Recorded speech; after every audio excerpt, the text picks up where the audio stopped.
not involve him in the last game. Yes, and you answered the question already pretty much yourself. When you go through a concussion protocol, you are not available for the next game because you have to go through different stages. He's fine, but still, that's how it is, and it's how it is rightly so. You have to go to different stages, and that means he is available for non-contact training on Monday and full contact training on Tuesday, if everything goes well until then. And that's what we expect, because he was actually yesterday already good. We saw the impact that Darwin made when he came on the substitute the other night. It's 5 goals in his last 7 now, and he seems to be someone who seems more certain of himself, more sure of his role in the side, and that confidence and the progression seems to be improving week by week. I mean, what difference are you seeing in him at the minute in his all-round game? Yeah, big steps, and still space for improvement because the boy is an incredible package. But you could see immediately he's a real threat in the finishing area, involved in a lot of things. That's why you then realize a few big chances he missed. Imagine he would have scored from them as well. So he's involved in pretty much everything. He's always an option to pass through, to cross the ball, to these kind of things. He came on, didn't play extremely long, but involved in both goals, which is good. And yeah, so big steps, absolutely. The season so far has been contrast. So you look at your 5 consecutive wins in the Champions League. You've beaten the form team in Europe in midweek. You've beaten City twice this season as well. When you take all that into account, how big a moment do you feel this is in the season? Because you've got the opportunity to follow up a win the way you bounce back from those 2 defeats in the Premier League. You've got the chance now to close the gap on Spurs to 7 points, and it feels like it could be a big moment, a big opportunity to build a little bit of momentum going towards that international play. Yeah, big game for us, massive game for us, and it's difficult as well. Spurs away. Yeah, everything you said is right. So I didn't count now the points distance between us and them, but it's we cannot be picky with opponents and games, and where we want to get points, we have to go for it, definitely. But it's difficult. We all know that Tottenham is a side that is well organized, defending extremely high level. So. And counter-attacking is a massive thing. Now, the last 2 games, we had to chase the game, and we saw the offensive power as well. So I think Spurs was a good moment. So they had turned now 2 important games around the last minute, and especially the last one was a really big one for Tottenham. And so we are prepared for a confident, strong opponent. Tottenham was your first ever game, I think, wasn't it, for Liverpool? You've done relatively well against them over the last, I think you've been beaten in 9 now. So that one before the 9, that was the game at Wembley that seemed, it doesn't feel like it's a million miles away maybe from now in terms of good Champions League games either side, and then maybe it's a blip, and then it seemed to be around that time. Can you see any similarities from that sort of period to now in terms of doing really well and then a blip, and then just to put things into perspective? You mean when we lost 4-0? 4-1 at Wembley. Oh, 4-1. And Mo scored. Mo scored, yeah. The first half. One of the 400 goals he scored against Tottenham in a 4-1. Yeah, I took Dejan off. You had that really research, huh? But I remember that as well, by the way, because I had Dejan the next day in the office. But I asked him to come in until he knocked on my door. Thank God I cannot feel anymore what happened 4 years or whenever it was ago. But the situation, what we have is, so like we see what we are capable of doing in specific ways, really big games, good games, stuff like this. But then it's a lot of games, and we have to always to frig a little bit who can play again, who is not aware. But it was never now like, yeah, same lineup again. Come on. let's go from here. So I don't think we had that chance a lot of times, these kind of things. So that's why it's probably, but I can't remember that what was around this game, to be honest. But it's like this: if you are not consistent, then there's always a reason for it, and very often it's a reason with availability. Who can you play? How often can they play? Blah blah blah. All these kind of things, and that's one, not the only, but one of the reasons why we are not consistent. If it was that time as well, then there are similarities. If not, then not. So we are. The problem is with if you to explain wins. It's really easy because nobody listens really, because everyone's in a great mood and it's like you're just smiling and it's good shape. Explaining when you lose is much more difficult because each word is really important, but it's that you cannot, or at least I don't have 5 million different words for it. If you want to get out of something, you first have to get through it. And that's where we are. So, and it might take time, but it doesn't mean we don't say now, Tottenham is too early for us to really show up already. No, it's not. We are there. We go there and want to be at our best 100%. But sitting here now and being 1,000% convinced, yes, and we will. What I can tell you, it never was before going to Tottenham that I thought, good moment to face Tottenham, let's smash them. Was never the case. It's a difficult place to go, a really good team, extremely well coached, and a real fighting unit. So there are no friendly games against them. Antonio's on his toes, on the sideline. The players are in challenges and blah blah blah, all these kind of things. So it will be a tough one. But that's what we actually all want. It's like a Champions League game in the Premier League. And that's how we will approach it. You know, in terms of when you said nobody listens when you win, do you mean us? Yes. Yeah. You can now say you generally don't. And does that mean you have to be more careful in terms of what you say with every word, or? I cannot. No, not careful. I'm not sure if I should be more careful. No, it's not about that. It's just like I can imagine that people in a phase like this, it takes a bit longer. So always the same, fighting and doing this and again and these kind of things. Yeah, sorry. Without fighting, we shouldn't even try. Yes, we have to fight through this. That's the case. That's how it is. You cannot play through it. You cannot say now, by the way, forget the defending stuff. Let's just circle around them and these kind of things, pass the ball through them, nutmegs here, back heels there. That's not how it works. So, and that's why we are in the mood we are. And it's absolutely okay. And of course, that it's rather good that in between you lose against Leeds, and I couldn't have felt worse. No chance. But then you play a good game against a team in form, and that gives you a lift. That's normal. Completely. Bam. Here we go. And now we play Tottenham, and now we try to make sure that we feel like after the Napoli game. Thank you, Julia. Is it as easy, Jürgen, then, as saying that you raise your game, the team raises its game against bigger, better opposition? Like your Napoli, like your Manchester City. We didn't only do that. We won. Bournemouth is doing, thank God, really well after that. But we won 9-0 against Bournemouth and against Rangers. It's not only then. But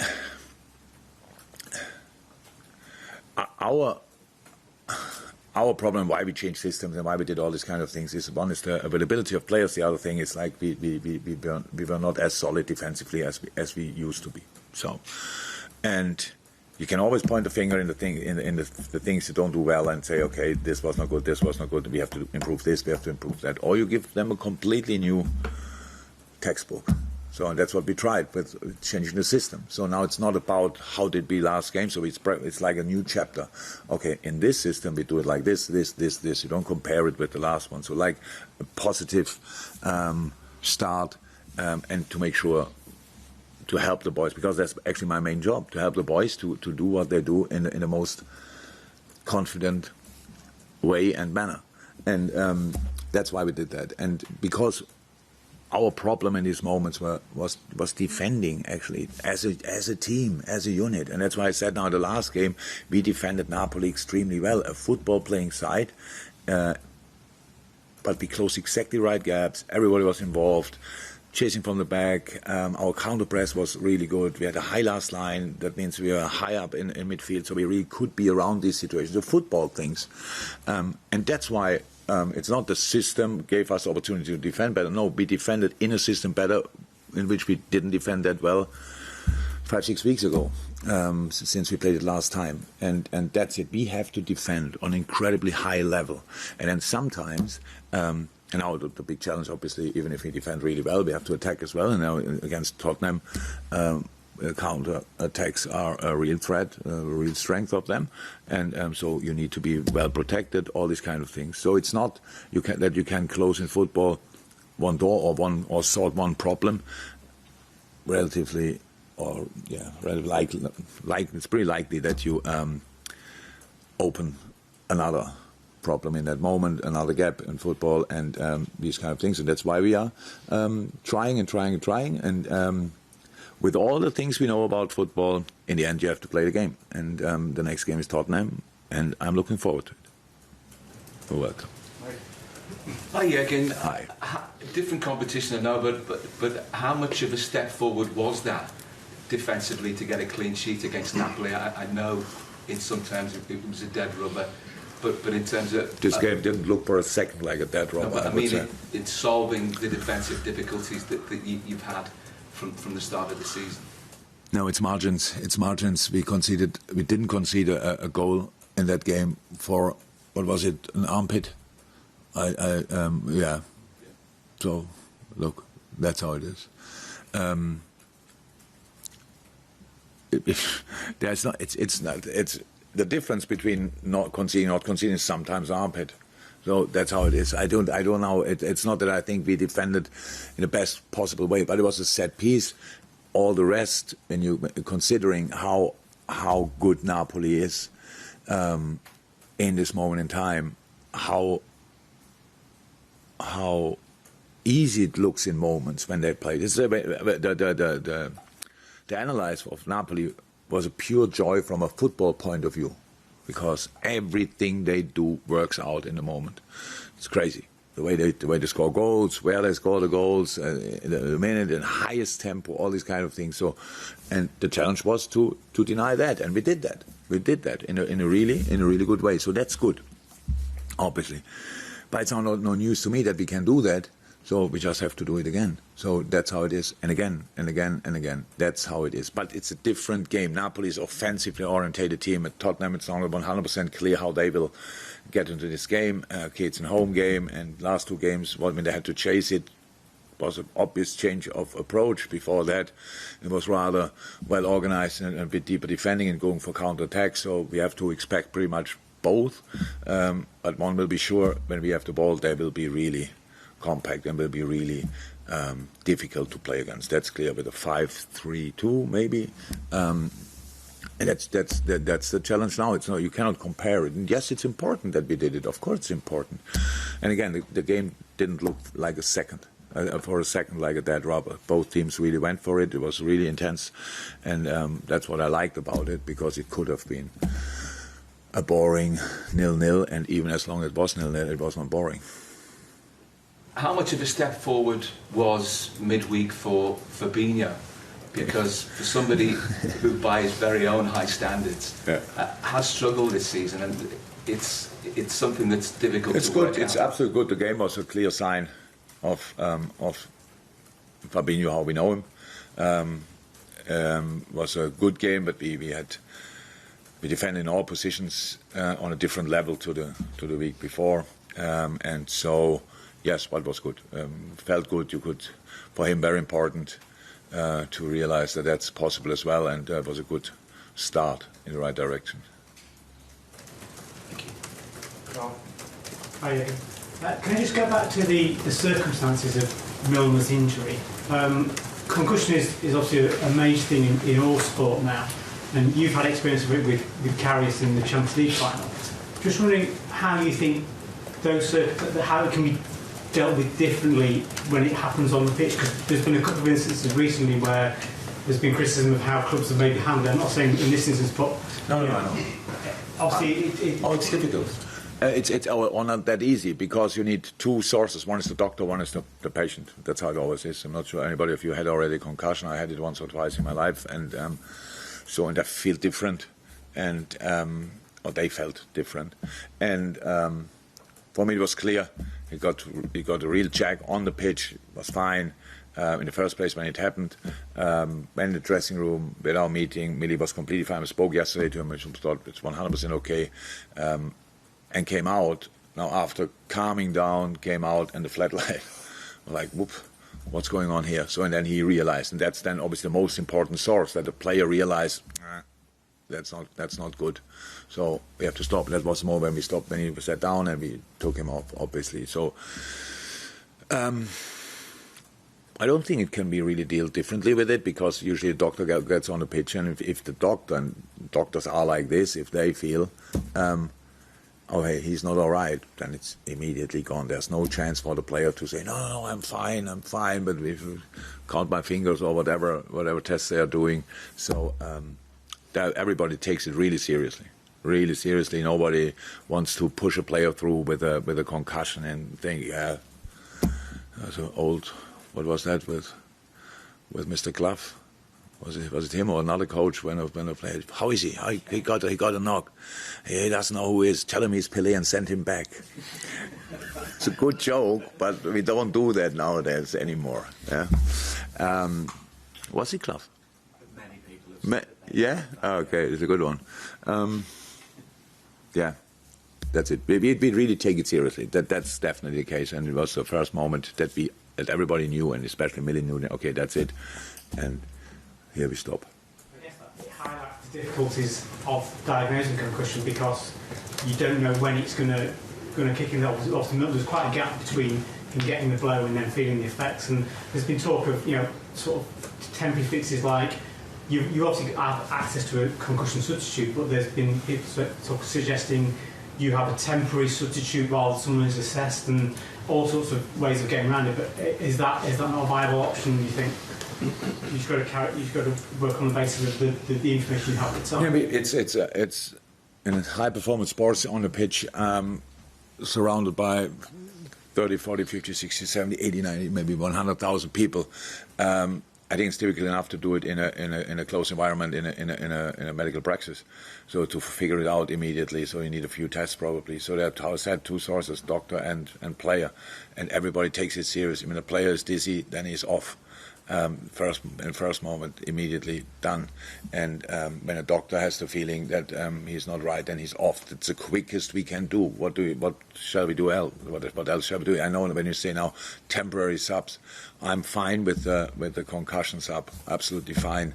Take him off and bring another player means you can still change 5 times after that. The other team has an extra sub. I think that's the best we can do. About when you say now, it takes quite a while between getting the concussion and that is really kicking in. I'm not sure 15 minutes is then the time to wait for. So then people tell you after an hour it kicks in. That's, I think, how we do it is the right way. And it doesn't happen that often, to be 100% honest. I can't remember one before. It's now the first time. It was the way Millie got hit. But when did we have a concussion before? I can't remember it. So we can talk about it like it happens all the time, and the boys are constantly in danger. They are not. They're well-trained athletes, and it doesn't happen that often. But if it happens, we have a solution for it, which is much better than ever before in football's history. Is there space for improvement? Probably, but I don't know how. Thank you. Obviously, it's 2 weeks until the start of the World Cup, and there's a growing number of players now either out of the World Cup or I hate this subject. Okay, well, can I still ask a question from a manager's point of view? Is there anything you can do to balance that? No. The threat of players or No. the demands of the team? No. That's it. These problems were so clear. They were so clear. And nobody mentioned it for one time until 3-4 weeks before the World Cup. When all of a sudden player got injured and they say, oh, they cannot play the World Cup. So this specific problem that players who got late injured in a season and can't play the World Cup is not new. So after a long season, it happens everywhere in the world. But now, starting the World Cup a week after the last game, that's a bigger risk. Crazy. Nobody cares about us, how we deal with it. And you ask me all the question, and if I give you all the answers and these kind of things, what do you think what I shall do? Ask the players before Southampton or now before Derby, really want to play? No. Yeah, but what's the situation? Asking a question is one. But we are all guilty, and you more than I am guilty, for letting it happen. Letting it happen in the first place. And now it happened. Now we have the situation, and that's it, and we have to go along with it. And for the players who get injured and cannot play is a disaster. But how can we change that? On the Marvel section, I think it's